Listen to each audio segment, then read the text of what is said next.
Well, I'm telling you now, love is for everyone. It doesn't matter whether you've got a disability, broken limbs, anything. Love is love. We talked about it a fair bit. We said yes and no, and sort of yes and no, but just seemed to be the right time to do it.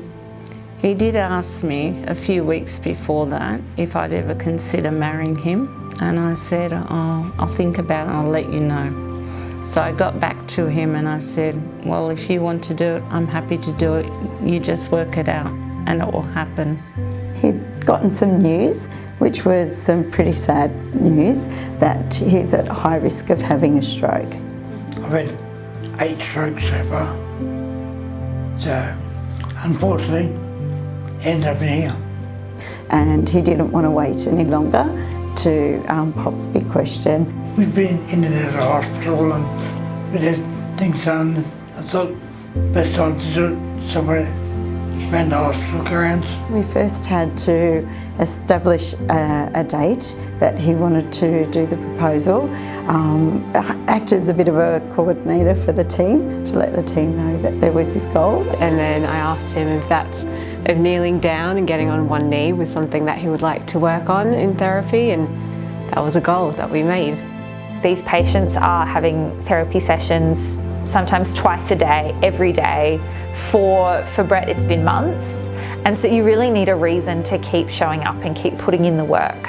When we found out where he would propose, which would be downstairs and outside in the spiritual garden, I kind of knew that the conditions would be different, and so it might impact on his speech.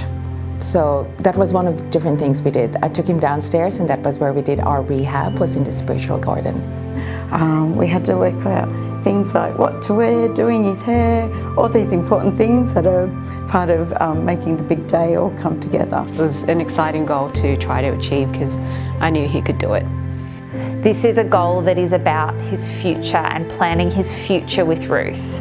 And I think that that's really powerful in that it's thinking about his life once he leaves hospital. It was a very emotional day. I had tears in my eyes, but happy tears to think he's managed to get down on one knee, as where 2 weeks before that he couldn't do that. And I was so amazed with him that he had the strength and courage to do that. It was great for me, basically, to get down on one knee and do it. Because there's no way I would have done it anywhere else. It's been great. Just for her to be there on the day and say yes in front of all my friends and her friends was really good. And to be privileged to be able to watch this love story come to fruition, what a reward. Like, there's not many jobs that you do that are that rewarding. Makes me even teary now. Maybe teary on the day, but it makes me teary now, yeah. And you can't give up, because when you have someone with a stroke and someone with Parkinson's, you think your life's over, but it's not.